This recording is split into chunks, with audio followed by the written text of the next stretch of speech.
Centros de abasto. Son las 7 de la mañana con 30 minutos, cambiamos de información. Estoy junto a Israel Quino, él es exdelegado adjunto de la Defensoría del Pueblo que está junto a nosotros.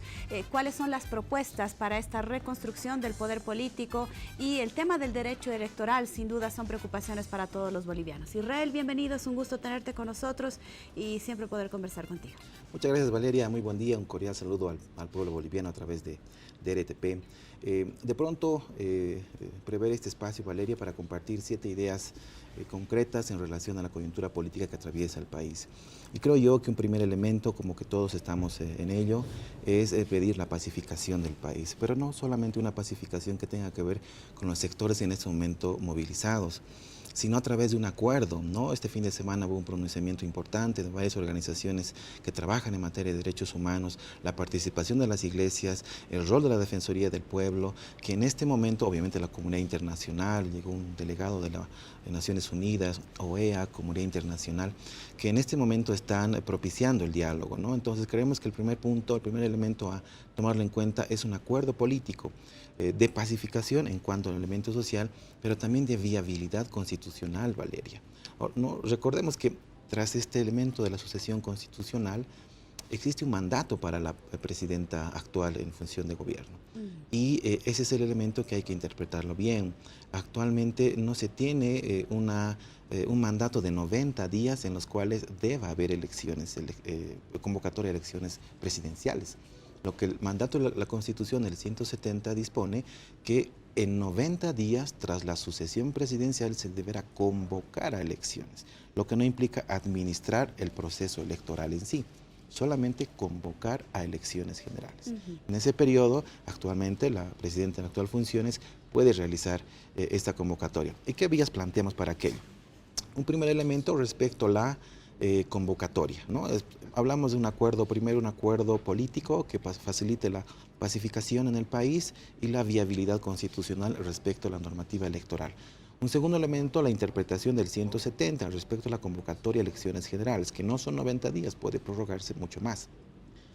Un tercer elemento, respecto a la modificación normativa, ahí tenemos la 018 del órgano electoral y 026 del régimen electoral, que dicho sea de paso son leyes orgánicas dispuestas en las transitorias de la Constitución, y la última ley de organizaciones políticas que prevé en el artículo 29 la convocatoria a elecciones primarias, lo primero que hay que derogar, ¿no? Entonces, en función a esta modificación normativa, un cuarto elemento sin duda será quienes realizan este proceso electoral. Yo particularmente, Valeria, no estoy de acuerdo con que y entre comillas, con la permisibilidad del caso, notables administren este proceso electoral, porque ello significaría que estamos tácitamente reconociendo que el resto de profesionales no están intelectualmente aptos para administrar un proceso electoral. ¿Qué significa esto de notables?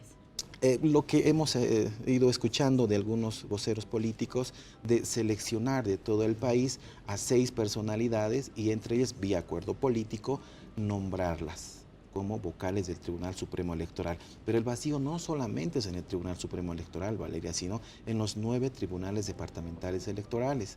Cada tribunal departamental compuesto por 5 vocales, que hace un par de semanas todos ellos han sido sujetos de un proceso penal. La gran mayoría de ellos actualmente se cuenta con detención preventiva, seguramente respetando el debido proceso, la presunción de inocencia, y a partir de las óptimas gestiones que ha realizado la Fiscalía General del Estado, entonces se verá su nivel de responsabilidad, ¿no? Sin embargo, no tenemos autoridades en el órgano electoral. Por ello, y decía, estas voces de voceros políticos en el que quieren definir que notables administren el proceso electoral es aceptar que el resto de profesionales bolivianos no tienen la capacidad de administrar un proceso electoral. ¿Qué sería lo justo? ¿Que se vaya a una convocatoria pública? Sí, sumaria. Yo estoy planteando en este documento que me he permitido publicar, cuando menos unos 20 días tras el acuerdo político. Mañana se ha convocado ya una sesión de asamblea, esto a partir de la primera fuerza política en la asamblea, que es el MAS. 2/3. 2/3, ¿no?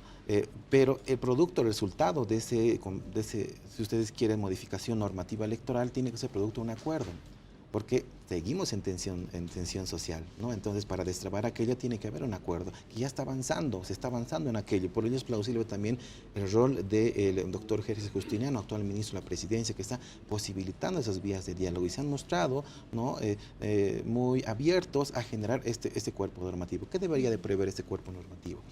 Un proceso de elección sumario. Es decir, que tanto esta ley corta, que me he permitido denominarla la ley de necesidad, de transición al nuevo órgano electoral y elecciones generales y subnacionales. Y lo voy a explicar por qué. Primero, ¿quiénes administran el proceso? Vocales del Tribunal, para elegir vocales del Tribunal Supremo Electoral, Asamblea Legislativa. Una convocatoria pública en la que se presenten 2 semanas, Valeria, 20 días. Los requisitos mínimos, sumarios, no administrativos ni tan complejos como para sacar una certificación de la Contraloría o certificados REJAP, todo digitalizado. Ahora actualmente tenemos esa automatización en cuanto a la solicitud de certificaciones. Se puede hacer aquello. Y en un par de semanas, a través de la Comisión Mixta de Constitución, se puede generar un proceso de convocatoria y evaluación a los postulantes. ¿Qué ejemplo tenemos reciente? La Fiscalía General del Estado. Se elige al fiscal general del Estado, el doctor Juan Lanchipa, ¿no? A través de los 2/3 del movimiento del socialismo o las fuerzas que han congregado. Pero ¿qué ocurre con esa designación? Es una designación institucional, ¿no? Y que obedece a un mandato de la Constitución de 6 años. ¿Qué define el fiscal general? Designar de entre los mejores calificados, que dicho sea de paso también estaba calificado el actual ministro de la Presidencia, de entre los mejores puntajes, define elegir en las fiscalías departamentales a los otros mejores puntuados. El fiscal departamental que obtuvo, actualmente el fiscal departamental que obtuvo una gran puntuación, el fiscal general lo designó como fiscal departamental. El caso de Tarija, lo mismo, uno de los mejores puntuados, fiscal departamental. Santa Cruz, el doctor Mirael Sarguero, uno de los mejores calificados que postuló a la Fiscalía General, también designado fiscal departamental. Entonces, ese proceso de institucionalización es el que requiere el pueblo. Ahora, todos podemos participar, todos los profesionales que así deseen hacerlo, pueden asistir a la Asamblea de manera simultánea. Si bien la Asamblea Legislativa Plurinacional puede calificar a los vocales del Tribunal Supremo, pueden hacerlo así, como lo establece también la Constitución, en las asambleas legislativas departamentales, para los vocales del Tribunal Departamental Electoral. Bien. Quedan 2 propuestas pendientes, Israel. Así es, tenemos el cuerpo normativo, tenemos quienes realizan el proceso y posteriormente es la definición de un calendario electoral. Allí vamos a prever justamente las modificaciones de las normas que ya conocemos en ajustar tiempos, ¿no? Un calendario electoral que cuando menos tenga 12 pilares que tienen que ver con, por ejemplo, la fiscalización de organizaciones políticas, la geografía electoral, porque existe voto en el exterior. Recordemos también que una de las observaciones de la OEA ha sido unas presuntas observaciones, irregularidades en el voto en el exterior, creo que en el caso argentino, ¿no? Entonces habrá que analizar el tema de la geografía electoral. Registro de nuevos votantes, porque hay jóvenes que van a cumplir 18 años. Hasta el momento del proceso electoral. Y no se les puede restringir ese derecho de votar. Entonces, a partir de ahí, el elemento del registro de nuevos votantes.